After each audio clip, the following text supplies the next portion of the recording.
Tembok warteg Barokah dipenuhi coretan amarah, Baim Wong turut buka suara. Sebelumnya di media sosial viral sebuah video yang menunjukkan sebuah warteg yang berlokasi di Simpruk Golf 2, Grogol Selatan, Kebayoran Lama, Jakarta Selatan, selamat dari kebakaran yang melahap bangunan di sekitarnya. Diketahui warteg itu bernama Warteg Barokah. Karena selamatnya warteg tersebut, banyak yang menduga kalau si pemilik rajin bersedekah setiap Jumat sehingga lolos dari kobaran si jago merah. Setelah diliput oleh Baim Wong dan masuk di kanal YouTube-nya, yaitu Baim Paula, Warteg Barokah tersebut semakin viral. Sayangnya, setelah semakin viral, kondisi dinding Warteg Barokah itu malah berakhir mengenaskan. Sebab, tembok itu berisi coretan amarah dan protes yang ditulis oleh warga sekitar. Mengenai kondisi itu sendiri, rupanya Baim Wong tak mengetahui. Pro dan kontra. Emang iya? Saya nggak baca. Kenapa? Ya, maksudnya katanya. Selanjutnya, ia menjelaskan bagaimana kondisi saat datang ke tempat bekas kebakaran, di mana awalnya ia bercakap-cakap dengan warga tentang pertama kali api berasal. Di sela pembahasan itu, salah satu warga menyinggung soal Warteg Barokah yang tidak terbakar oleh api. Ayah dua anak itu kemudian melanjutkan ceritanya ketika bertemu dengan pemilik Warteg Barokah. Pemilik nama lahir Muhammad Ibrahim ini mengungkapkan, pemilik Warteg Barokah meminta tolong kepadanya untuk dinyalakan listriknya. Mendengar permintaan tersebut tak dapat berbohong, Baim Wong juga terkejut. Artis 41 tahun itu menduga kalau marahnya warga sekitar sepertinya karena mendengar percakapannya dengan pemilik Warteg Barokah di tayangan YouTube-nya. Banyak dari mereka yang menuliskan kekesalan baik kepada pemilik warteg maupun kepada Baim Wong. Pernyataan pemilik warteg soal minta bantuan listrik ke Baim Wong membuat warga kecewa dan kesal. Seperti apa kisah selengkapnya? Beberapa waktu lalu viral Warteg Barokah selamat dari insiden kebakaran di Jalan Simpruk Golf 2, Kebayoran Lama, Jakarta Selatan.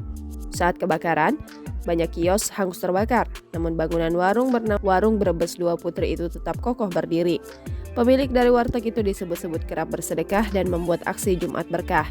Selamatnya warteg itu dari kebakaran pun dikaitkan dengan sang pemilik yang sering bersedekah, sehingga membuat publik menamainya dengan Warteg Barokah.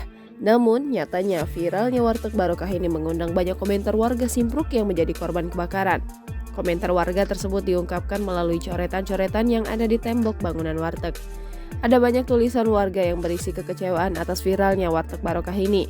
Di antaranya ada tulisan, konten terus bosku, bantu mah enggak. Enggak usah bantu warga, yang penting listrik nyala. Enggak perlu baju, yang perlu cuma listrik. Perlu diketahui, dokumentasi video kondisi Warteg Barokah tersebut didapatkan Tribun News dari pemilik akun TikTok Doni Rapu. Pria bernama Doni ini mengungkapkan kekecewaan warga bertambah setelah datangnya artis Baim Wong ke lokasi kebakaran. Pada saat itu, Baim Wong juga sempat membuat vlog dan mengunggahnya ke YouTube. Baim Wong juga sempat berbincang dengan warga dan pemilik dari Warteg Barokah yang bernama Ibu Saini. Kepada Baim Wong, Ibu Saini mengatakan ia membutuhkan listrik agar ia bisa berjualan lagi. Namun Baim Wong kemudian menegaskan, dibanding Ibu Saini yang beruntung masih ada warga lain yang membutuhkan bantuan. Kemudian Ibu Saini pun baru mengiyakan perkataan Baim Wong dan merasa banyak warga yang lebih membutuhkan bantuan dibanding dirinya. Menurut Doni, pernyataan Ibu Saini soal listrik itu pun membuat warga kecewa dan kesal. Karena rumah-rumah warga lain mayoritas hangus terbakar dan tidak bisa ditinggali. Bahkan mayoritas warga Simpruk yang menjadi korban kebakaran harus tinggal di posko untuk sementara waktu karena tak punya tempat tinggal. Hingga akhirnya warga memutuskan untuk mengungkapkan kekesalannya lewat coretan di tembok Warteg Barokah tersebut. Karena justru mengalihkan informasi, Doni menuturkan menurut informasi warga, bangunan warteg tersebut tidak terbakar karena bangunannya belum lama direnovasi. Selain itu, bangunan warteg juga terbuat dari tembok tahan api atau hebel bata ringan dari lantai bawah hingga atas. Hampir keseluruhan bangunannya pun tak ada yang menggunakan kayu atau triplek yang mudah terbakar seperti mayoritas rumah lainnya yang hangus dilalap api. Dan juga bangunan warteg itu lebih tinggi dari sekitarnya. Lebih lanjut, Doni menuturkan kebenaran dari kegiatan Jumat Berkah tersebut hanyalah Ibu Saini dan Allah yang mengetahuinya. Namun dari musibah tersebut setidaknya kita sebagai manusia bisa belajar untuk saling membantu dan bersedekah kepada sesama. Jangan lupa subscribe, share, komen, dan like ya!